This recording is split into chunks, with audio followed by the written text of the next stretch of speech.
starts now. And I said, what in the hell is that?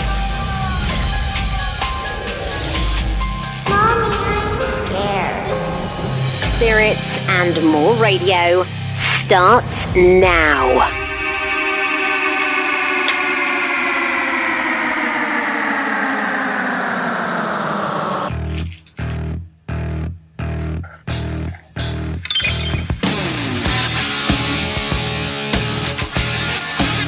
And welcome to another edition of Spirits and More Radio, where we talk about everything paranormal.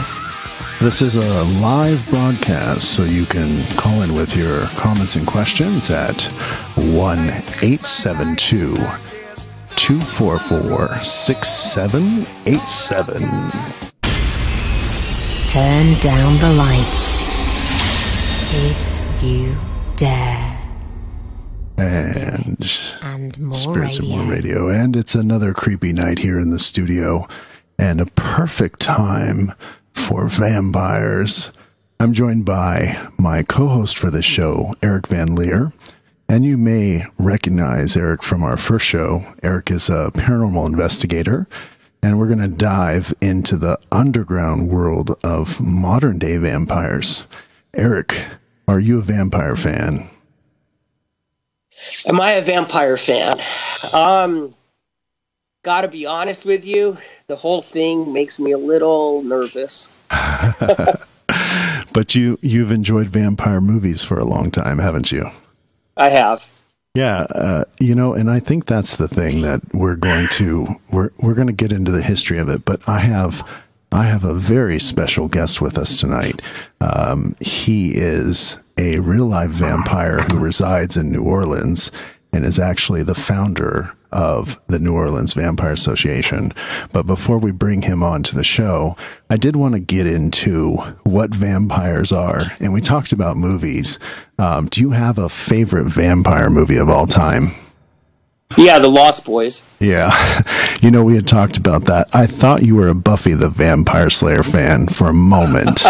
And then I realized it was probably Lost Boys.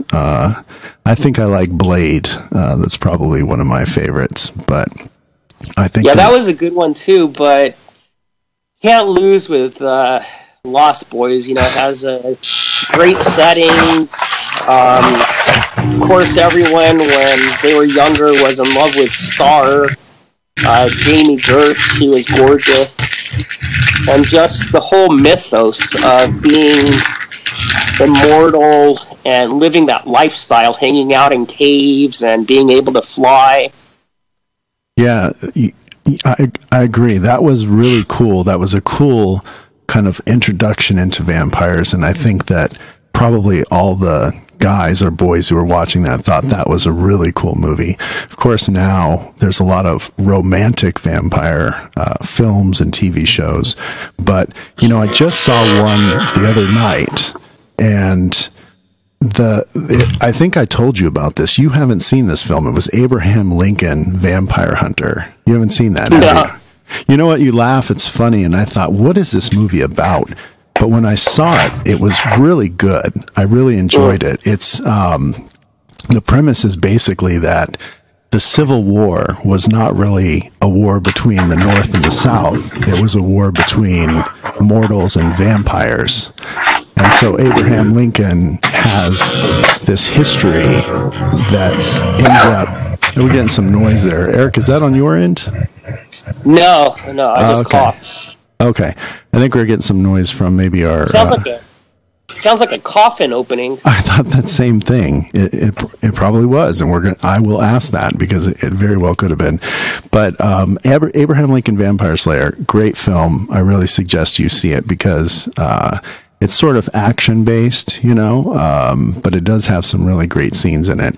And I think that's the thing. Our listeners, people who are listening to the show, you think about vampires. I mean, there's kind of these real classic things, no reflection in the mirror, no shadow sometimes, drinking blood, of course, and other things too, like wooden stakes. Isn't there some history behind like the type of wood or something that the stake that you're supposed to like stick into the vampire's heart. Yeah, the hawthorn stick. Is that a type of wood? I think it's probably type of tree or something, isn't it? I believe so. It was said to have magical properties. Huh. I don't think there's anything magical about a piece of wood going through someone's heart. I think any piece of wood would work. But, that's, and the thing is vampires really didn't come to be into what into sort of the Western world's mind until the Bram Stoker Dracula film really propelled that whole thing. But there was some stuff before that, and the story before that was really sort of quintessential vampire story. Really, it was there was this little town, and this was in Eastern Europe, and the little town had a thing happening. This is like in the 1650s, and what was happening out there was people were having someone was knocking on people's doors in the night, and then what would happen is, like, if that happened to you, if someone knocked on your door, you would die within the next day. So sounds like the Black-Eyed Children or Black-Eyed Kids. I'm not familiar with that. But yeah, so someone would knock on the door, and